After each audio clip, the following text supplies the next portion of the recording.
She was a master of seduction, a spy trained to infiltrate the most impenetrable organizations.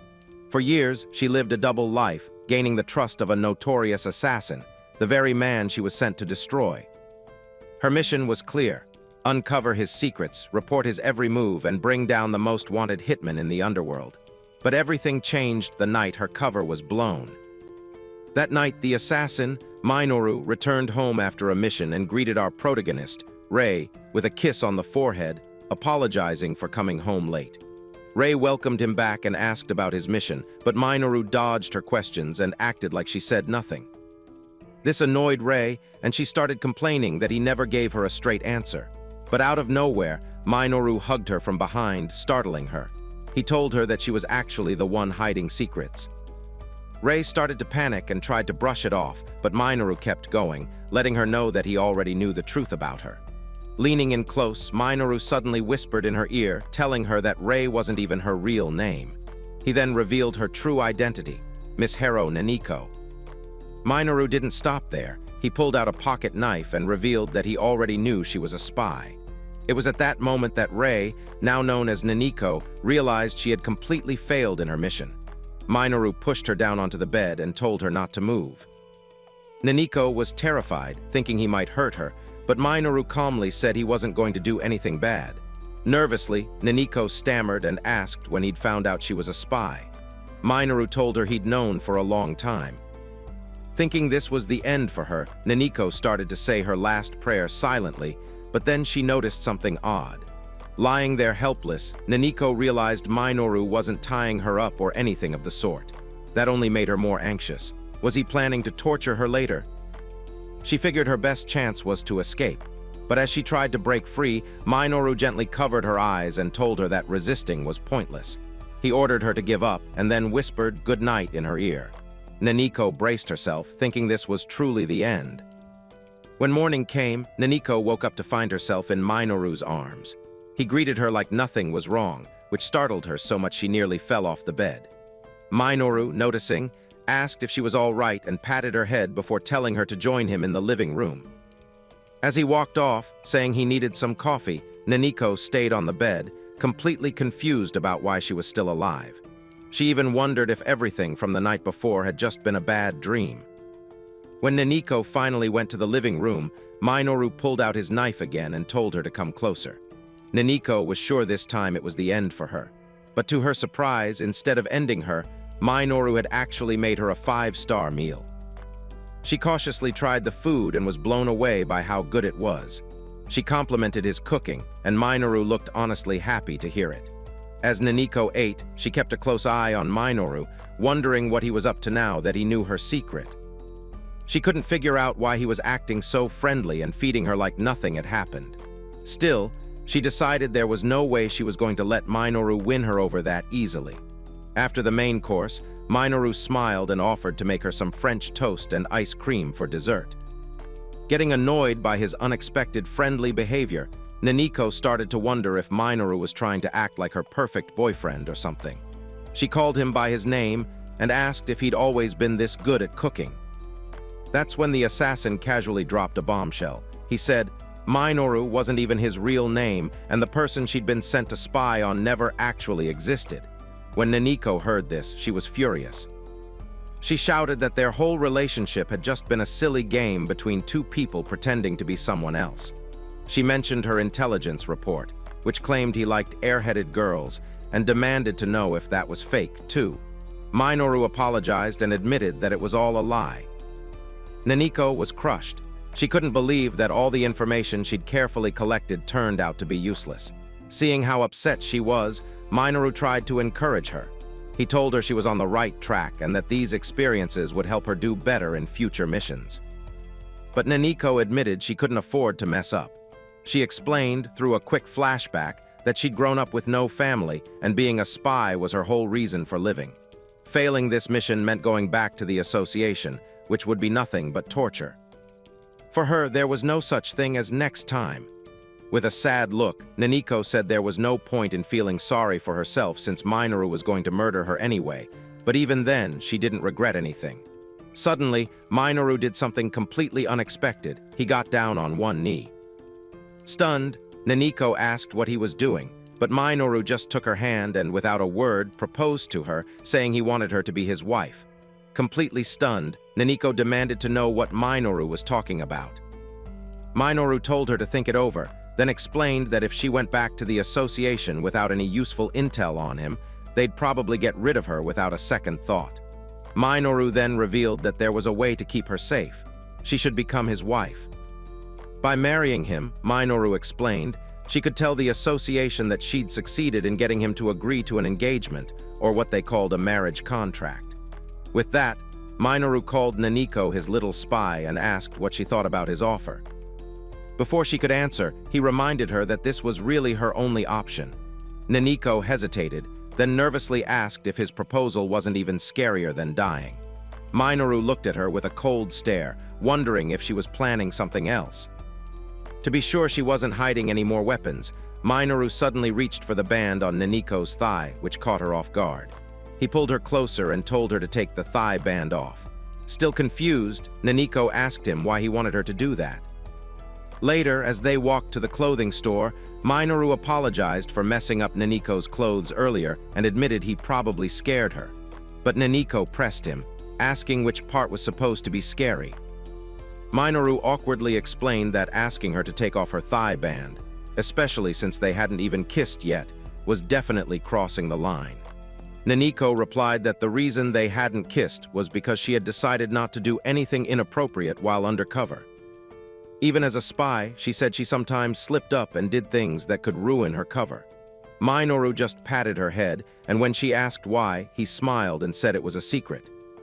When they arrived at the clothing store, Naniko came out of the changing room wearing a cute outfit and asked if it was really okay for her to pick something for herself. She explained that as a spy, she'd always worn clothes to match her target's taste, so choosing something for herself felt embarrassing and strange. But instead of responding, Minoru just took out his phone and started snapping pictures of her. Confused, Naniko asked if he was trying to use the photos to expose her. Minoru just said he was taking pictures because she looked way too cute and asked if that wasn't a good enough reason. Naniko was shocked and wondered if this assassin had finally lost his mind. Still, she gave in and said he could take pictures as long as he didn't do anything weird with them.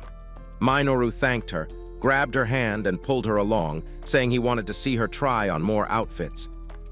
As they picked out more clothes together, Naniko started to feel like they were actually on a date. Once they finished shopping and headed to the register, the nosy cashier noticed them and asked Minoru if he was buying the clothes for his girlfriend. Naniko was about to explain they weren't a couple, but Minoru suddenly put his arm around her and announced that they were engaged and that Naniko was his beautiful wife. Flustered, Naniko quickly protested, reminding Minoru that she hadn't even agreed to marry him in the first place. But before she could say more, the cashier just smiled and told them to follow her. Curious, Naniko asked what was going on and was stunned when the cashier led them to a wedding dress that looked fit for a princess. The lady explained that it was a rare dress you didn't see in stores very often. Naniko was so taken by the beauty of the dress that she accidentally said out loud how gorgeous it was. Minoru noticed how amazed she looked and asked if she wanted to try it on. Still lost in thought, Naniko barely heard him. When Minoru repeated the question, she snapped out of it and told him to stop joking. Embarrassed, she quickly reminded him that they should just go pay for their things. Later that night, back at the skyscraper, Minoru was out while Naniko sat alone in the apartment, lounging on the couch. Lost in thought, she realized things hadn't really changed. She was still doing what she always did, taking care of Minoru's place during work hours, but deep down she was torn. Her loyalty to the association was strong, and she knew she couldn't just betray them, even if it didn't feel right anymore. Suddenly, an idea hit her. With Minoru gone, this was the perfect chance to dig up his secrets. She got up from the couch and hurried to the bedroom, searching through his drawers, hoping to at least find out his real name. But just as she was about to dig deeper, she paused. Her mind flashed back to the moment when Minoru had proposed to her. She quickly shook off the thought, reminding herself not to get distracted or go soft. Minoru was still the enemy, and Naniko figured the only reason he kept her alive was because she was useful to him. Even so, she couldn't understand why she was starting to hesitate or feel soft toward him. Suddenly, Minoru showed up behind her, his face and clothes stained with blood. He pressed his blade to Naniko's neck and asked what she was up to. Naniko nervously tried to answer, but his cold touch made her freeze in place. Just his icy presence was enough to make her feel like she couldn't breathe. As she stood there fidgeting in silence, Minoru told her she was being a bad girl. Shaking, Naniko looked into Minoru's eyes and suddenly realized something. She just couldn't resist this dangerous man. His eyes seemed bottomless, like a dark void, and whenever he looked at her, it felt like she was nothing more than his prey. Right then, Minoru grabbed her chin and leaned in, demanding to know what she was really up to. He called her by name, and Naniko stuttered as she confessed to betraying his trust. She admitted she'd been trying to find out his real name so she could report it back to the association. Shaking, she apologized and told him he could do whatever he wanted with her. Minoru stared at her with cold, blank eyes and asked if that was really what she'd been doing. Naniko's mind drifted. She thought about how miserable her life as a spy had been. She wished she could have been a normal girl, and if she hadn't been forced into this life, maybe things would have turned out differently. But now she realized those thoughts didn't matter anymore. But instead of hurting her for betraying his trust, Minoru pulled Naniko into a hug and told her his real name was Omi, but she could just call him Omi. Naniko was shocked by this. Omi saw her surprised face and started explaining how his name was written in kanji, but Naniko quickly stopped him, saying that wasn't what she meant. She wanted to know why she wasn't dead after everything, and why he would just tell her his real name after all she had done. Omi calmly replied that he would never hurt her, and even offered to let her keep working as a spy, as long as she agreed to marry him. Naniko sighed, shaking, and wondered if all her spying was pointless after all. Omi admitted that her mission might cause him a bit of trouble, but it could really help her gain favor with the association. Changing the subject, Naniko mentioned how cold Omi's hands had been earlier and asked if it was because he had murderous intent. But Omi simply said his hands were always cold because he was sensitive to the cold. Worried, Naniko asked to see his hands, and when she held them, she realized they were as cold as ice. Her concern grew, so she suggested they make some warm food to help him feel better. Instead of answering, Omi gently pressed her hand against his face and told her she was always so caring. Naniko blushed at his words. Omi went on to say her hands were really soft and warm, just like fresh bread. This made Naniko's face turn even redder from embarrassment, but Omi just smiled and told her he had a gift for her. The scene then shifted to a church. Omi walked in and saw Naniko standing there in a wedding dress, looking like a Disney princess. As he approached her, Naniko turned and asked why he always did things so suddenly. Omi wondered if he'd upset her. Naniko hesitated, then said she still couldn't fully trust him. She reminded him that he was still her enemy and the target she was sent to spy on. She explained that, for an undercover agent like her, wearing a wedding dress didn't really mean anything. Naniko admitted out loud that, even though she'd grown used to this kind of life, she'd always loved fairy tales like Cinderella. But now, standing in a wedding dress, she just felt foolish. She noticed Omi watching her closely and accused him of setting all this up just to trick her. But before she could finish, Omi suddenly kissed her. Naniko tried to pull away, but Omi held her tightly and continued to exchange his saliva with hers, not caring about any mouth infection. Finally, Omi pulled away and told Naniko how cute she was. He confessed how much he loved her and said he'd do anything just to see her adorable reactions. In that moment, Omi admitted that he had fallen for her a long time ago. He shared that he used to watch her struggle through strict diets for her missions, even though she loved food. He also mentioned how he'd seen her failed cooking attempts and how disappointed she looked whenever the association ended up making the food for her. Even though he knew all her efforts were for her mission, Omi said he couldn't help but find Naniko too adorable to ignore. Because of that, he just wanted to know more about her. Looking right at her, Omi confessed again that he was madly in love with her. He said all he wanted was to spoil her, tease her, and always stay by her side. Caught up in the moment, Omi playfully bit Naniko's hair, but she quickly pushed his face away, blushing hard from embarrassment. Not backing off, Omi picked her up like a princess and joked that he was about to kidnap his cute Cinderella. And so, right there in the church, Omi and Naniko got married, becoming the sweetest and deadliest couple the world had ever seen. Afterwards, they returned to the apartment, and Naniko was surprised when Omi mentioned that they'd be living together. Seeing her reaction, Omi casually asked if they weren't already husband and wife. Naniko quickly reminded him it was only a marriage contract and said she wasn't comfortable living with an assassin. But Omi pointed out that, before all this, she had basically been living with him like they were married anyway. Naniko argued that she had never stayed overnight, even before her cover was blown. Omi calmly corrected her, saying she had spent the night once, but she shot back that it was only because she'd been paralyzed. Frustrated, Omi rested his hand on his chin and asked if she realized how suspicious it would look to the association if a married couple didn't live together. He explained that, even if they were married on paper, living apart would make the association suspicious. Omi also pointed out the benefits. Not only would she keep up her image as a loyal spy, but he could protect her at all times. He challenged her to think of a better plan. Naniko thought Omi was just trying to mess up her rhythm, so she decided she had to take back control. To do this, she put on a disguise and started spying on him, figuring that was the best way to find his weaknesses. Later, Naniko followed Omi into what looked like a sweet shop. She couldn't figure out why he was there and wondered if maybe he had a sweet tooth, or maybe it was just bait for his next target. Suddenly, she lost sight of him, only for Omi to suddenly pop up behind her, making her jump in surprise. When Omi asked if she needed help with her spying, Naniko embarrassingly admitted that she had been following him, but immediately blew her cover. But Omi just smiled and said he already knew she was there, which made Naniko wonder how he could always be so sharp. Curious, Naniko asked Omi why he bought the sweets and what they were for. To her surprise, Omi said they were actually for her. Naniko stared at the package in shock.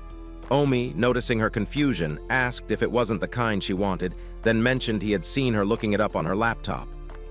Naniko could hardly believe it. In a quiet voice, she told Omi that no one had ever done something like this for her before, and it made her really happy that he cared. Omi smiled and said she was way too precious, then jokingly asked if he should buy the pastry chef too. Naniko just laughed and said that wouldn't be necessary. Changing the subject, Omi asked Naniko if she wanted to see his workplace. Naniko's spy instincts kicked in, and she reminded him that she was, after all, his spy. When Omi offered to give her a tour, Naniko hesitated, saying she couldn't just walk in and pretend to fit in. Omi agreed, but then grinned and said he just wanted to show off his beautiful wife. Without giving Naniko a chance to argue, Omi grabbed her hand and led her toward his office. Naniko felt uneasy. She knew that if anyone at his workplace found out her true identity, she was as good as dead meat. Still, she forced herself to stay calm, reminding herself she was a spy and needed to keep gathering information. They walked through a dark, sketchy alley and entered a building where a man greeted Omi, calling him boss. Another intimidating guy with a cigar started staring at Naniko and asked Omi if she was the one. Naniko was so scared by his look that she instinctively grabbed onto Omi's arm. The man, whose face was hard to see at first, came closer, asking to get a good look at her. Tears started to form in Naniko's eyes as she imagined him tossing her into the ocean. But then, the man suddenly smiled and said the rumors were true. She really was beautiful. Another guy waved her over to have a seat, and Naniko quickly realized she had misunderstood them. To her surprise, everyone welcomed her warmly. Even the girls came over and started chatting with her like she was already part of the group. Seeing that Naniko was fitting in just fine, Omi told her he needed to attend a meeting and left her there. The man who first seemed so scary looked impressed, amazed that Omi had managed to marry someone so gorgeous, even though he was always buried in work. Then he turned to Naniko and casually asked if she was a civilian. The sudden question caught Naniko off guard, and she hesitated before saying she was just an office worker. The man nodded, but then, out of nowhere, he pulled out a gun and pressed it to her head, coldly asking if she was a spy. Naniko started shaking, her heart dropping as she realized she might have just been caught.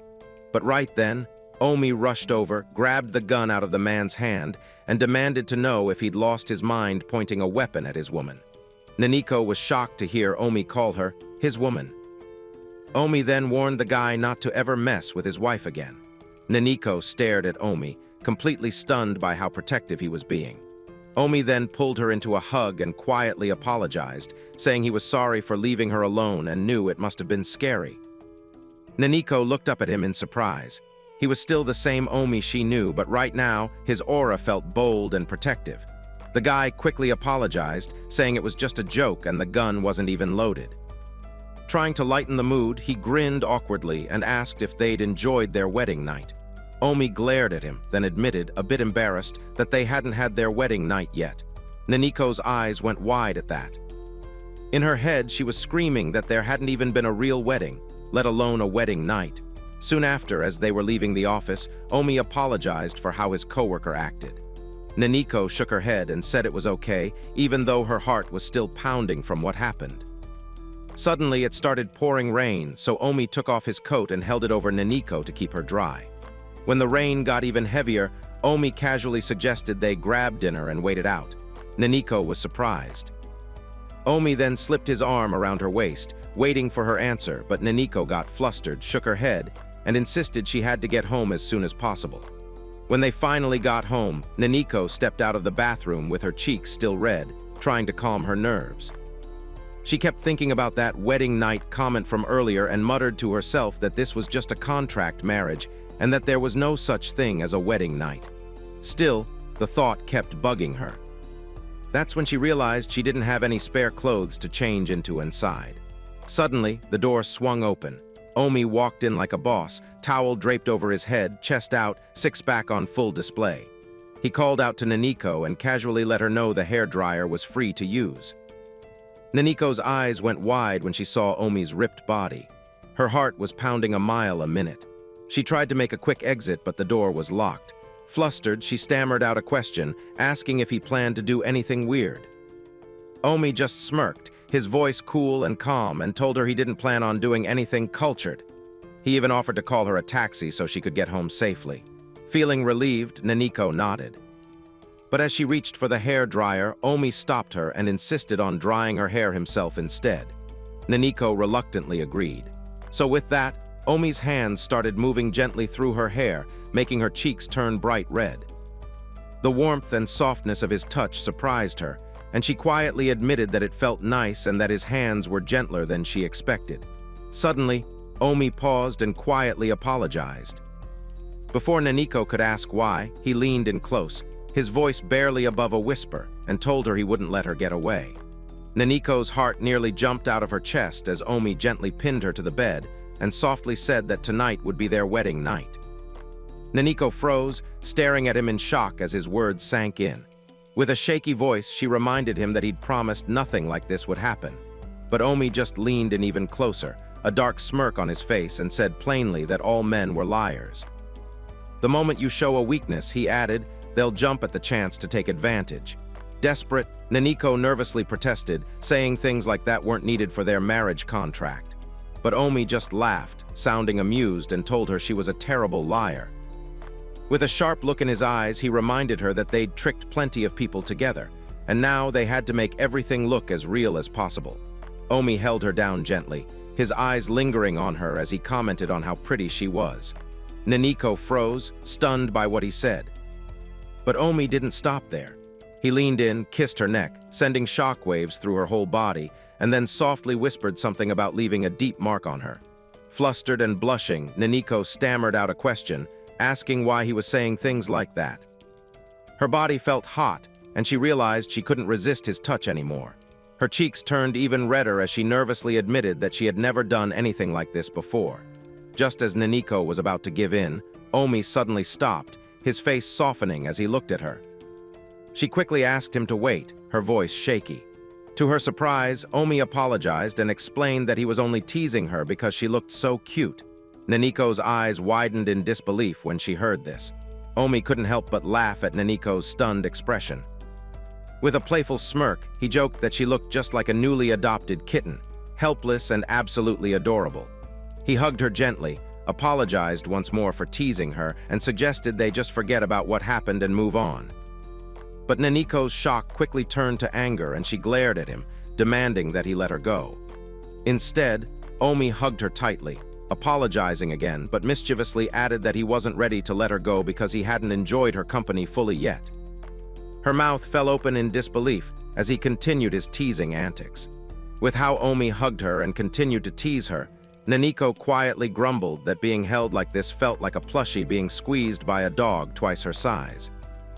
Omi gave her a curious look and asked what kind of dog she was talking about. Caught off guard, Naniko blushed and said, "A Doberman." Omi laughed, then asked if she was a fan of dogs. Naniko hesitated for a bit before admitting that she was. Omi lay his head on the pillow and, with a mischievous grin, asked if she'd call him a good boy if he became her pet. Naniko's jaw dropped. She stared at him, not sure if he was joking or serious. She told him he had to be messing around, but Omi shook his head and said he meant it. Getting up from the bed, he looked at her with honest eyes and confessed that he really wanted to be with her, living together, sleeping next to her, and sharing every day with her. Omi added that without her, his life might lose all its color. Then, with a gentler voice, he asked if she'd let him cook for her every day. He promised to make sure she always ate well and stayed healthy. Hearing his genuine words, Naniko's frustration faded away. Finally, she agreed, telling him she was okay with living together. Omi's eyes lit up with excitement as he double-checked if she was really serious. Naniko nodded, thinking to herself that living under the same roof would make spying on him a lot easier. And besides, bro cooking was off the chart. Super delicious. Now that everything was decided, Omi cheerfully suggested they should also share a bed. Naniko immediately shot that idea down, insisting they'd be sleeping in separate rooms. As she headed out, Omi couldn't resist teasing her, saying she could always sneak into his bed if she got lonely. Annoyed and embarrassed, Naniko grabbed a pillow and whacked him with it, calling him an idiot before storming out. The following morning, Naniko woke up to find a picture-perfect breakfast spread waiting for her. She stared in surprise as Omi greeted her with a big smile, telling her to eat up. But just as she was about to start, the sound of the doorbell made her jump.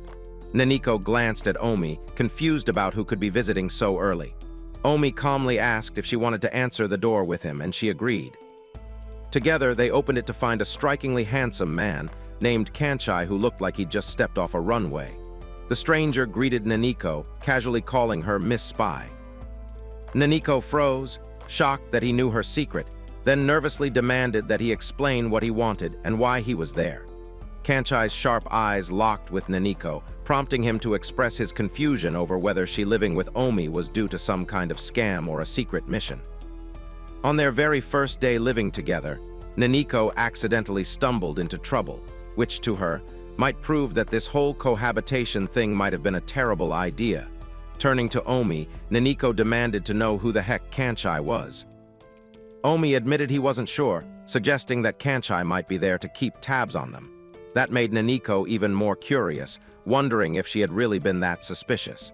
Sensing the awkward tension, Omi switched things up and asked Naniko if she wanted to join him at work for the day. Naniko paused, caught off guard by his unexpected offer. Before Naniko could answer, Canai cut in with an icy tone, asking why Omi would even consider working with someone who was obviously a spy. Omi just smiled calmly and said that bringing Naniko along would actually make things look less shady. Turning to Naniko, Omi gave her a hopeful look and asked if she'd come with him for the day. Naniko hesitated, pointing out that she was already on everyone's radar. But Omi reassured her, saying that if they showed up as a normal couple, it would make things seem less suspicious. Naniko lowered her voice and pressed Omi, asking exactly what kind of work he was talking about. Omi leaned in close and whispered that all she had to do was stick by his side. If she wanted, she could even spy on him all day. He didn't mind. Hearing this, Naniko's eyes lit up at the chance, and she quickly agreed. Canai, realizing he couldn't change Omi's mind, reluctantly gave in but warned Naniko that he'd be watching her closely. But Omi just brushed off the supervisor's worries, telling him not to stress about it. Naniko, on the other hand, was secretly excited. This was her big chance to dig up the truth behind Omi's mysterious job.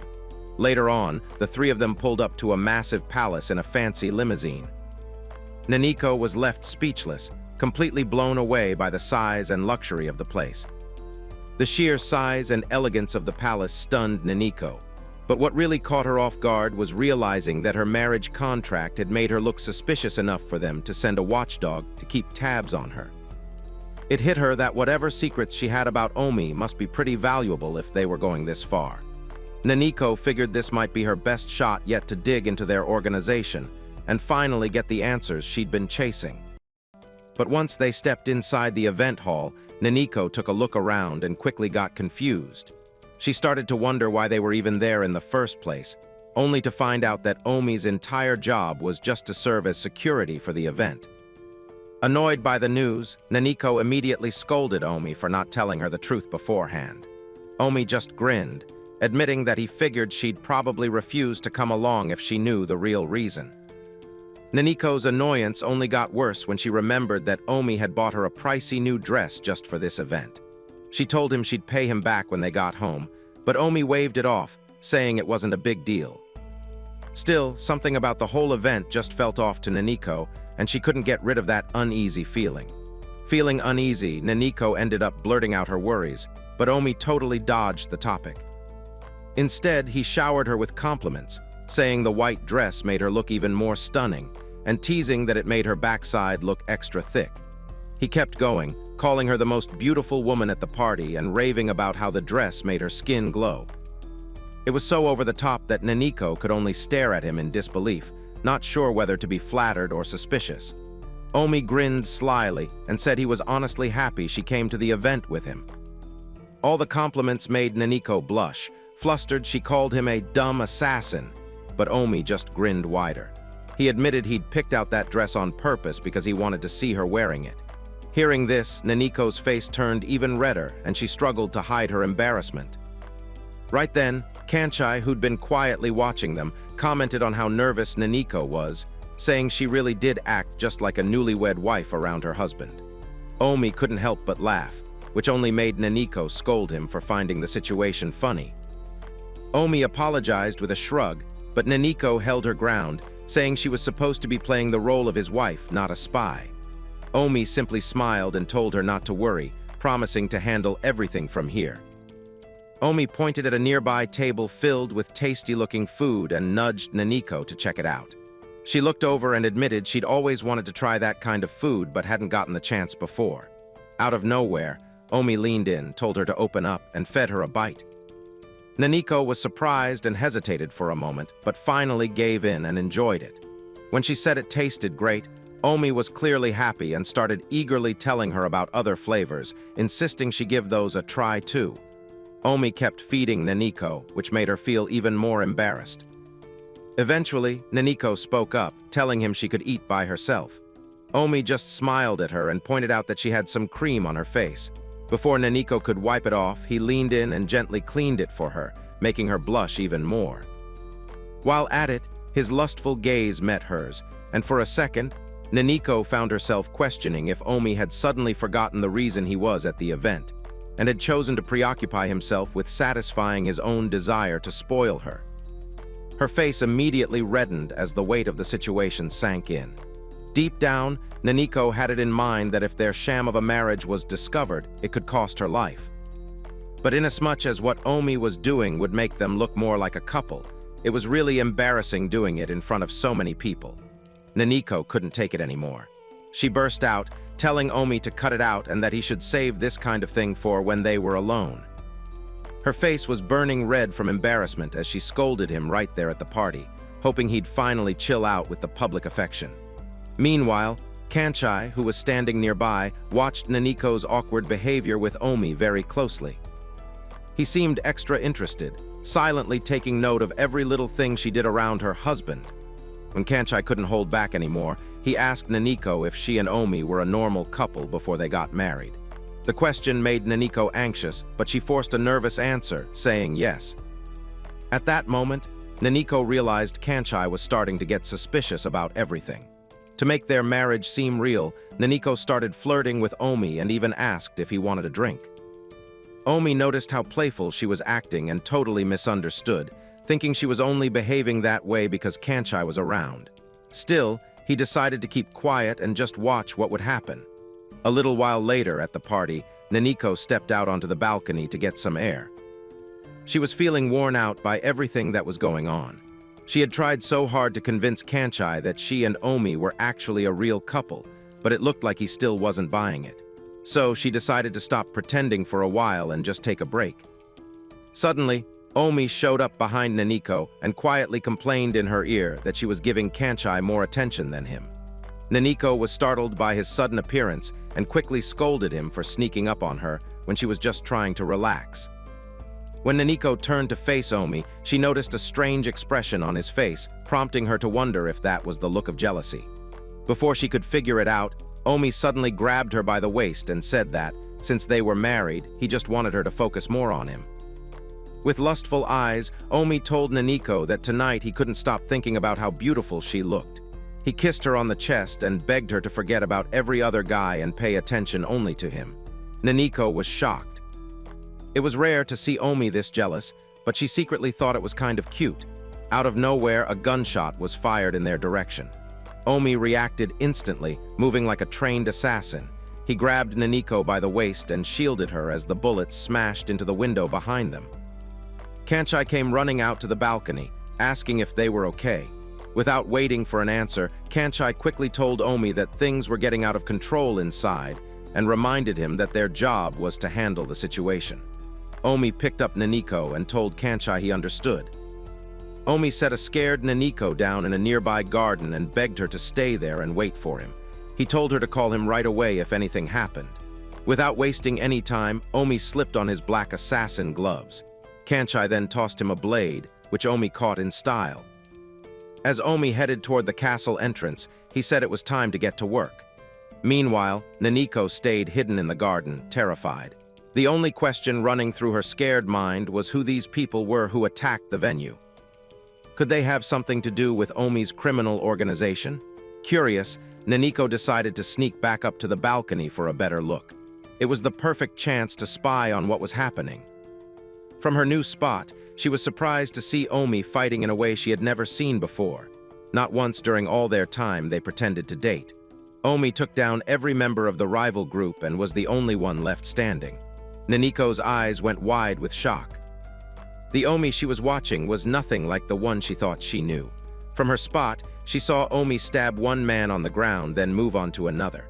There was a wild look in his eyes like he was out for blood. In that moment, Omi looked more like a hungry predator enjoying the hunt.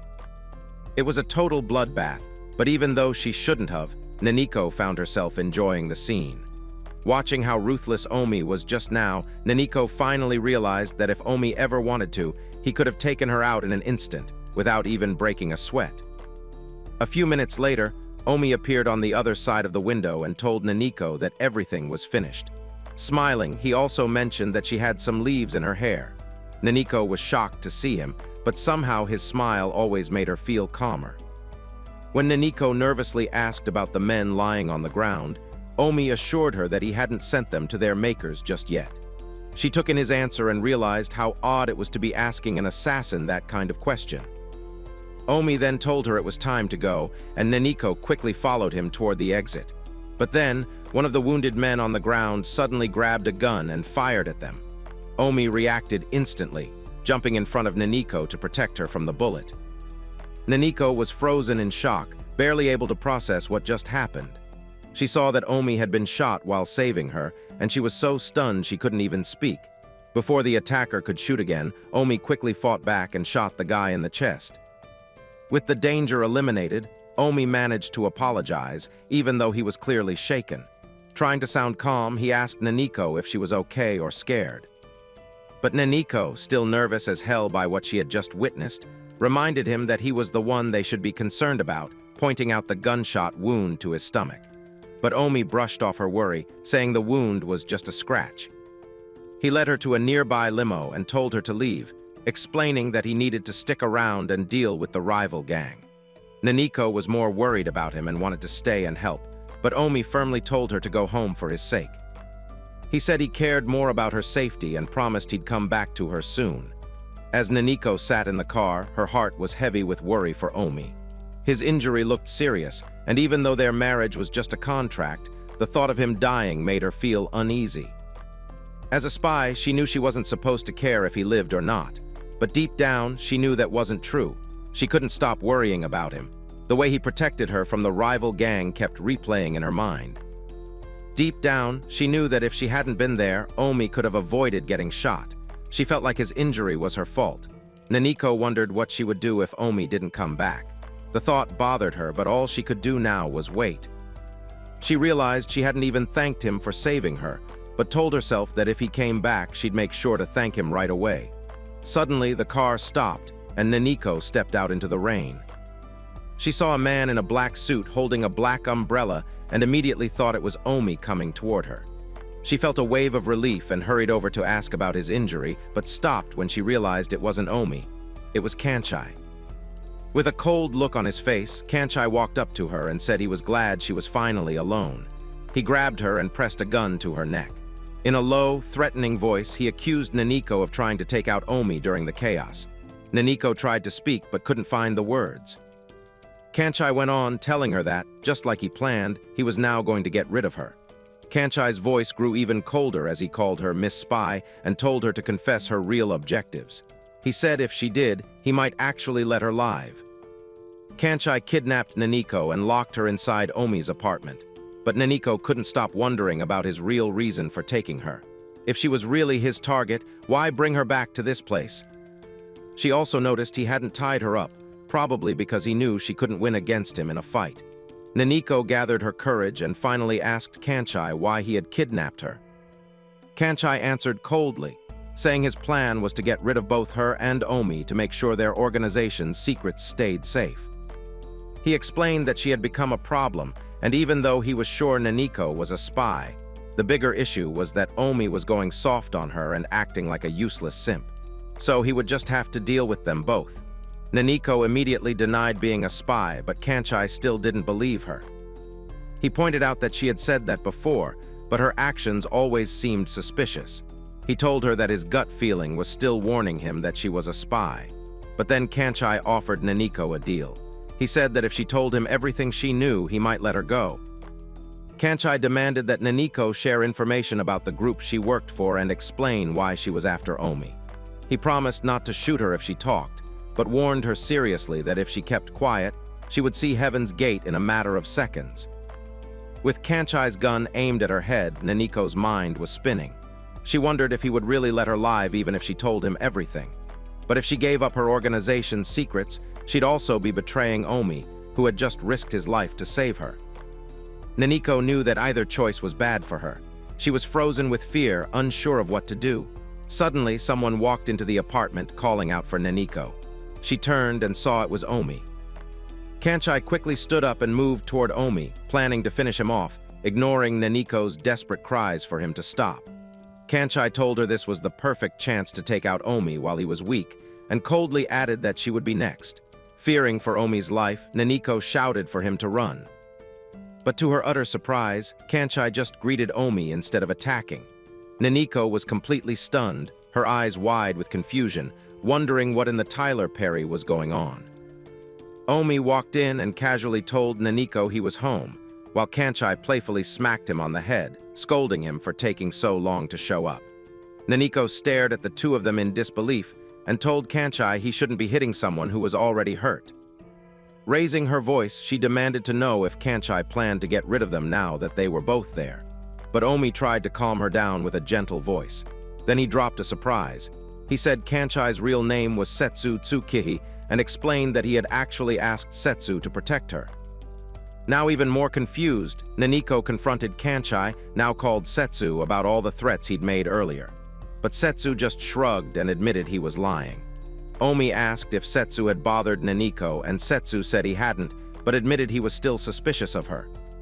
Setsu told Omi that Naniko had refused to reveal anything, even after he promised not to hurt her if she talked. Omi felt proud when he heard this and suddenly wrapped his arm around Naniko's waist. Proudly, he declared that his beautiful wife was just a regular girl after all. Embarrassed, Naniko instinctively pushed Omi slightly to free herself from his grip. But when she remembered that Setsu was nearby, studying their body reaction, she regretted it. Setsu immediately got angry, grabbed Omi by the collar, and asked if he was sure Naniko wasn't cheating on him. He teased Omi, calling him a workaholic who had rushed into marrying an idiotic office worker who might even be a spy. Naniko stood there in shock as Setsu kept ranting, asking if she was making Omi buy her expensive stuff or sending money overseas. Omi stayed quiet the whole time, which only made Setsu more annoyed. Trying to lighten the mood, Naniko asked Omi what kind of friendship he had with Setsu. Omi explained that Setsu was his childhood friend and co-worker who always helped him with missions. Naniko, surprised, then asked if the real reason Setsu had come to the house was because he thought Omi was being scammed. Before Omi could respond, Setsu confirmed it, saying he hadn't wanted his friend to be taken advantage of or become useless, since it would affect his job performance. Naniko started to get it, and asked if it would really have been a big problem. Setsu explained that because Omi was so easygoing, he would probably go along with anything.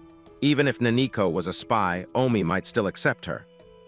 But in the middle of the conversation, Naniko suddenly remembered that Omi still needed his wound treated and started to panic.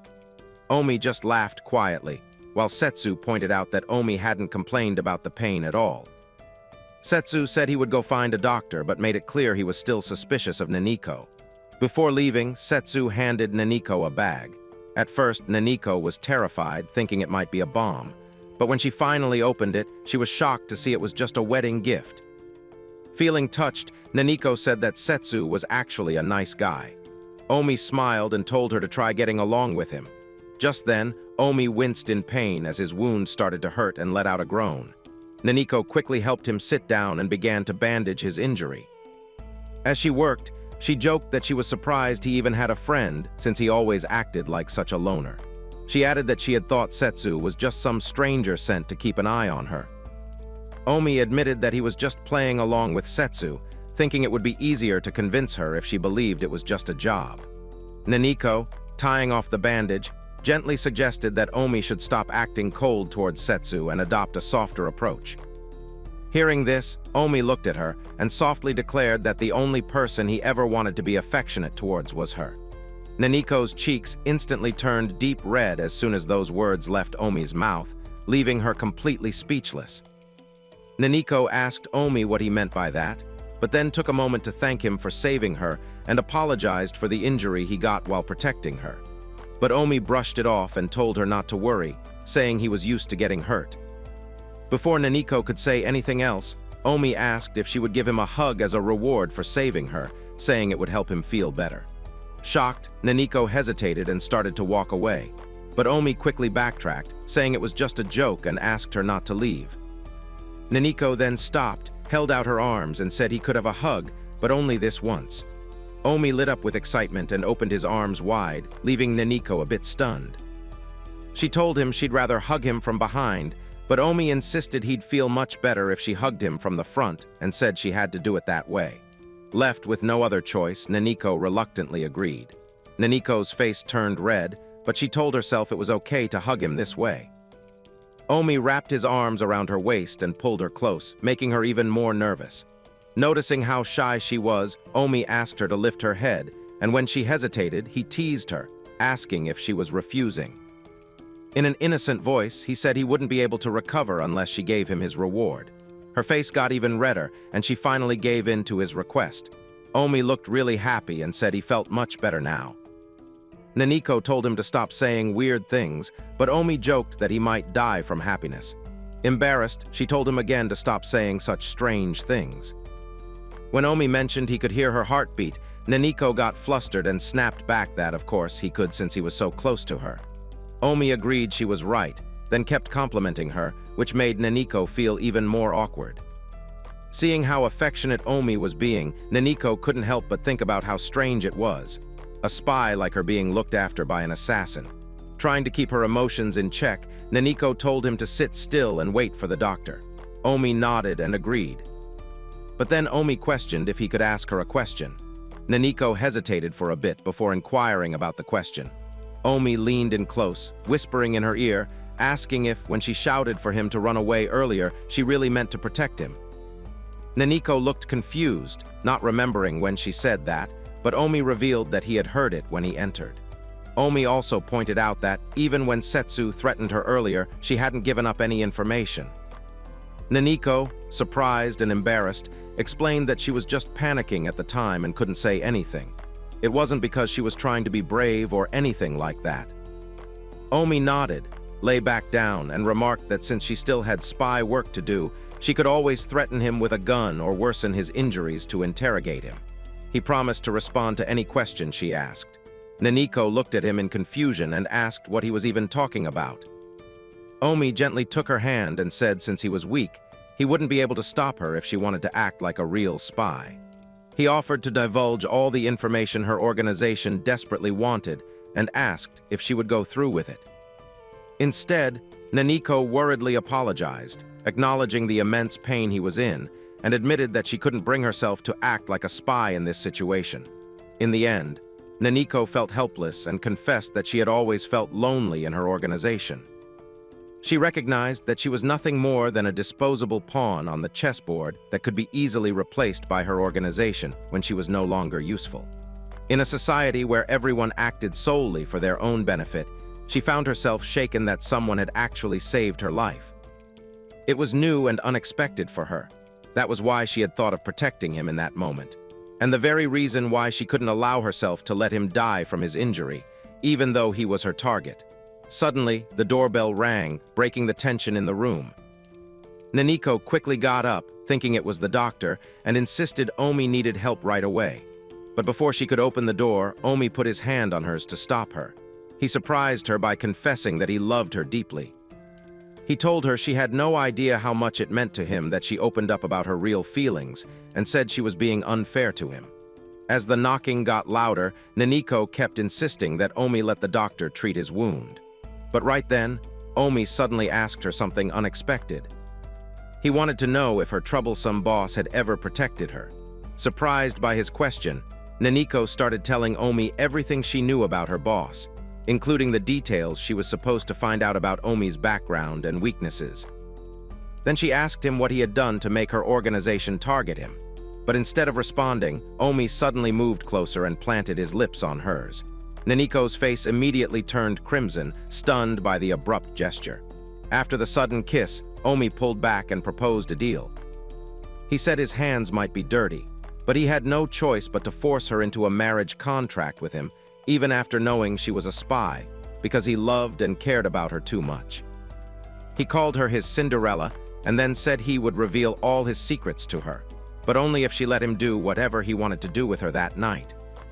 Even though Naniko was supposed to be tied to Omi by a marriage contract, she was now caught up in a serious mess that she had never planned for. This was her big chance to finally get the important info she needed about Omi and his group. But it looked like the only way to get it was to let him have his way with her. Suddenly, Omi pinned Naniko to the door and leaned in for a kiss. She tried resisting, telling him to wait. But her effort was futile since Omi just continued kissing her, and while he was at it, she realized his body felt much warmer than before.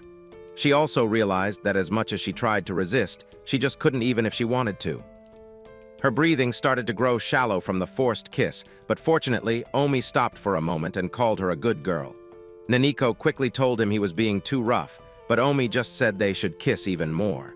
She stuttered and said no, clearly, refusing him. Still, she started to second-guess herself, wondering if saying no was the wrong move. Trying to calm things down, Naniko nervously suggested they could try again another time.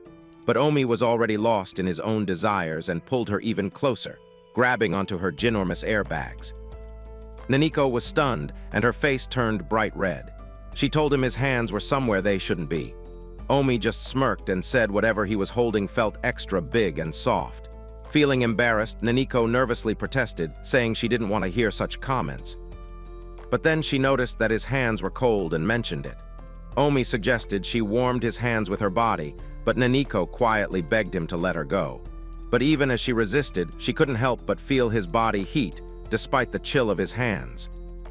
Just then, Omi shifted the subject from Naniko's body to Naniko calling Setsu by his first name when they just met. But she never called him Omi, even though he was her husband. Naniko, trying to regain control of the situation, pointed out that he was being jealous again. However, her words did nothing to stop his actions. Omi just crushed her watermelons harder. Leaning in, he whispered something that sent shivers down her spine. He told her that someone was probably standing right outside the door, listening to everything. Then, with a sly grin, he asked if she wanted him to open the door and show that person exactly what was going on. Terrified, Naniko begged him not to do it. Instead, Omi gave her a playful bite on the neck, which made her blush hard. She pleaded with him to stop biting her, but he refused, saying he wanted to keep hearing the sweet sounds she made. He asked why she smelled so sweet, admitting that it only made him want her more. Even though she tried to push him away, she couldn't hide the way her body reacted, and a quiet sound slipped out. Omi pressed in even closer, teasing her and asking how someone so innocent could ever be a spy. Holding her by the neck, he leaned in and whispered in her ear that from now on, he wouldn't let anyone else touch her. Naniko, a bit confused, asked him what he just said, but Omi brushed it off like it was nothing. Using the pause, she told him he was being scary and way too aggressive, which was surprising since he was usually so gentle with her. With a cold tone, Omi asked if she didn't know he could be a real bad guy when he wanted to. He unbuttoned his shirt, showing off his ripped body, and teased that her cute anger only made him want to mess with her more. Then he started taking off her clothes, which made Naniko panic. She begged him to stop and called out his name, trying to get him to pay attention as he kept tearing her clothes. Suddenly, the door swung open and Setsu walked in, calling them a pair of newlywed idiots. He gestured to the doctor standing behind him, who tried to cover his face so he wouldn't have to witness what was going on. Naniko's eyes went wide with shock when Setsu sarcastically asked Omi if Naniko was really trying to help by seducing him, or if she had something else in mind. Naniko got even more embarrassed when Omi quickly clarified that she had good intentions when she began seducing him. Naniko quickly cut in, denying everything and telling Omi he should just focus on resting. Then she excused herself. Omi apologized to the doctor, who also said sorry for walking in on them at such an awkward time. Once Naniko found a quiet spot in the apartment, she let out a small sigh of relief, feeling safe for the moment. But then she thought to herself, annoyed, that the earlier scene could have been the perfect chance to prove their marriage was real. She scolded herself for missing the opportunity and for acting dumb. Just then, Omi looked at her with a blank expression. He walked over, leaned in, and whispered something shocking in her ear. He told her they used to be in the same organization. Naniko froze, completely shocked. She tried to remember if she had ever heard his name before in her group, but nothing came to mind, which only made her more confused. Meanwhile, in an office somewhere else, a slim man in a black suit stood in front of a mysterious older man, giving his report. He told him that Naniko had made a contract with the assassin. The older man, hidden in the shadows, asked if that was really true. The man in the suit hesitated, then questioned why Naniko had even been picked for this mission. He pointed out that Naniko didn't have any major successes and was actually known for being a pretty bad spy. The aged boss didn't answer any of his questions, staying silent. The man in the black suit just sighed as he left the office, still wondering what the boss was planning. Once he was alone, the boss began looking through Omi's reports. After reading them over, he rested his hand on his chin and quietly said Naniko's name. The next day, Omi greeted Naniko with a big smile, but she just glared at him and pouted, clearly annoyed. Trying to break the ice, he asked if she wanted some coffee, but she turned away and refused. He tried again, offering tea this time, but she snapped that she had already said no. Omi soon realized Naniko was mad at him for what he'd done the day before. To make amends for his unruly behavior, Omi sat down next to Naniko, which made her jump. She turned to him, still looking really angry. Seeing her upset, Omi suddenly felt the urge to hug her. He thought she looked extra cute when she was mad. All he wanted was to pull her close and apologize. He took one look at her ear-like hairs and her chubby, soft cheeks and admitted to himself that he desperately wanted to touch them. Omi's hand started twitching on its own, so he grabbed the TV remote to stop himself. Naniko noticed and asked what the heck he was doing with it. Omi awkwardly explained that he needed to hold something so he wouldn't grab anything soft, so he used the remote to control himself. Naniko had no clue what the guy was going on about, but she quickly drew a line in the air with her hand, warning him not to cross it with his weird urges. Seeing her do that made Omi realize it was all his fault for not stopping when she told him to yesterday. He scolded himself in his head, knowing he needed to think about how he'd acted. The memory of what happened kept replaying in his mind, making his hands shake because it felt way too embarrassing. He couldn't help but remember how hot Naniko's body was, but quickly forced himself to stop thinking about it any further. He reminded himself that Naniko's job as a spy was to watch him, get close to him, and gather important secrets. Omi tried to push all those thoughts away and focus on his work for the day, but it was no use. He just couldn't concentrate with her sitting so close. Still wanting her attention, Omi had no idea what to say, so he blurted out that he was just glad she was alive. Naniko looked at him, confused, not sure what he meant by that strange comment. But Omi kept talking, telling her that eating well, sleeping enough, and staying active would help her live a good life. Suddenly, he called her name and said she was his beautiful wife. He couldn't hold back anymore and softly touched her cheek. Naniko, surprised, quickly turned her face away. When Omi noticed how annoyed she seemed by his actions, it suddenly hit him. Maybe Naniko wasn't just mad, but actually starting to hate him. Worried, he gently asked if she was all right. Naniko said she was fine and explained that she was just surprised by how sudden his action was. Inside, Omi blamed himself for everything, thinking it was all because of how he acted the day before and wishing he had more self-control. Right then, Naniko told Omi it was time to go, but he paused and asked if she wanted to eat breakfast first. She said she'd just grab something outside. With a more serious voice, he asked if she was going to make her mission report that day. She answered yes and asked if he had a problem with that. Omi told her he'd be out all day and suggested she take the spare key. He also mentioned the weather looked cloudy and tried to remind her to take an umbrella, but Naniko walked out before he could finish. Once outside, Naniko looked up and saw that the sky really did look like it was about to rain. Annoyed, she realized she'd rushed out and forgotten her umbrella. She decided she'd just have to buy one at the nearest shop. As she walked, the sound of a power bike caught her ear from behind. When she turned around, she saw Omi sitting on the bike, looking like a bargain version of Tom Cruise. Surprised, she asked what he was doing there. Omi just grinned and said he had finally found her. Naniko was shocked and thought Omi must have come all this way just to stop her from giving out the information. However, Omi handed her an umbrella, which caught Naniko off guard. He said he saw the umbrella on his way out and thought she might need it. Then he teased that it matched her cuteness perfectly. Naniko was surprised and really thankful for his kindness. She asked in shock if he really came all that way just to bring her an umbrella, even though she could have just bought one herself. Naniko was even more surprised that he was thinking about her, especially after how rude she'd been to him all day. Feeling touched, she called Omi by a sweet nickname and told him he was spoiling her too much. But Omi told her he did it because he wanted to, and then finally apologized for how aggressive he'd been the day before. Naniko said she forgave him and would let it all go. Omi was about to leave on his bike when Naniko suddenly grabbed his shirt and, blushing, told him she wouldn't be upset anymore. Her face turned bright red as she admitted it was all her fault and apologized to Omi. She said she felt really guilty, which was why she'd been mad at herself. Hearing this, Omi got emotional and suddenly hugged her, telling her there was no way he could ever stop loving her. He suggested they cancel their plans for the day and just stay home so he could take care of her.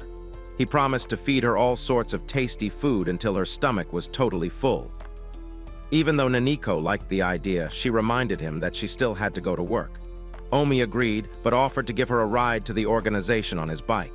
Naniko, a bit curious, asked if he even knew where it was, and Omi said he did. Before she got on, Omi handed her a cute helmet he'd bought just for her, which made her feel emotional. She put it on, got on the bike, and held onto Omi tightly, feeling a bit nervous. Shortly afterwards, Naniko made it to the spy organization. Inside, she met with her boss, who brought up her marriage to the target and said the first step was now done. But Naniko quickly mentioned that the target, Omi, used to be part of the organization. She said she wanted to know more about Omi's past with them. The boss, however, warned her that if she didn't give her report right away, he'd have to start questioning her loyalty to the organization. Furious, Naniko asked if the boss was testing her because she was an amateur spy.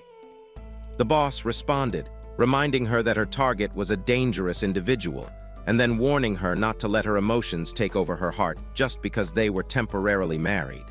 However, Naniko assured him that she was already aware of that. That said, the boss told Naniko it was time for her next mission. He handed her 2 tickets and explained that she needed to get even closer to Omi and find out all his secrets. Naniko was confused at first, not sure what the tickets were for. The boss then explained that the tickets were for a honeymoon with Omi, and her job was to get him to let his guard down. Naniko was shocked by the idea. But what really stunned her was when the boss said that if Omi lost focus during the honeymoon, she would have to terminate him right away. Will Naniko agree to embark on this deadly mission? Comment "The Assassin Cinderella" if you're excited to see what happens next in Part 2.